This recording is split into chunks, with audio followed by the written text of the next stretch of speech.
Meta not doing well here after dismal earnings. Too much in the metaverse? Could be. Coming up here in the jog.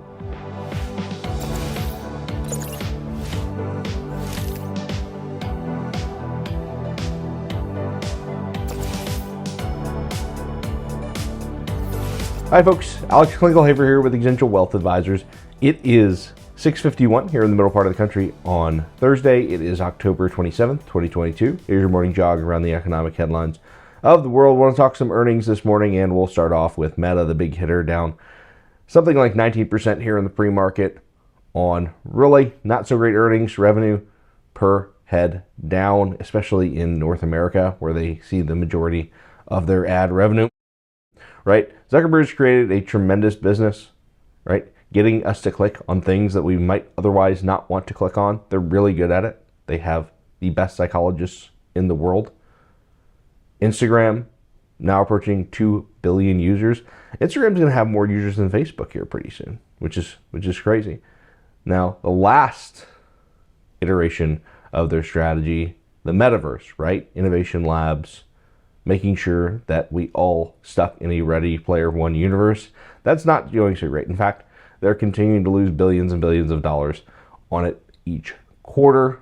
Now, part of that is tech accounting. And I want to be very clear on how this works, just so folks understand. When we say a tech firm loses money on a product, that's really how tax code in the US works, and it's to those companies' advantages, right? If you have R&D, which is really what the metaverse is for Meta, it is expensed immediately, despite those profits in intellectual property generating future profits for a long time.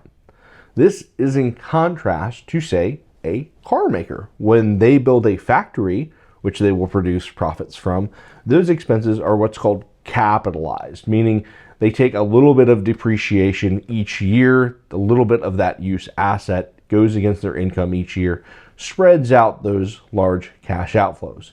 In tech, you have to expense all of your R&D, which is really going to be those functional factories, if you think of it in that terms, those functional factories that work and produce profits over the long term. So again, Meta, numbers don't look great, operating income doesn't look great, etc. Because they're investing a lot in the metaverse. If it pays off, great. If it doesn't, not going to be so good. But when you see big swings and big earnings in tech, remember, a lot of it has to do with how tech earnings are accounted for, not just how bad or well the company's doing. The earnings can be volatile, and that's the reason. Also want to talk about diversification today, right? That's why it's so important not to get overweighted in tech. That's why index funds are great on the way up, don't always work on the way down. Tech not doing so well. Look what is doing well. McDonald's, things in the real world, selling same-store sales 9.5%. And that's not just, hey, Brazil and India selling more cheeseburgers.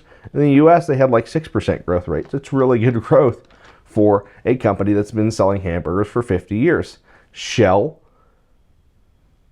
also with nice earnings, increasing their dividend.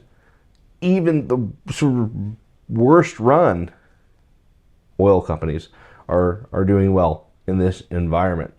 It's not about diversification, guys, right? It's not sexy. It's not high-flying, high-flashy. But if you avoided getting concentrated in a couple of big tech names, probably feeling okay about your portfolio today. If you didn't and sort of over-leveraged and gotten a couple names, looks great on the way up, hurts a heck of a lot on the way down.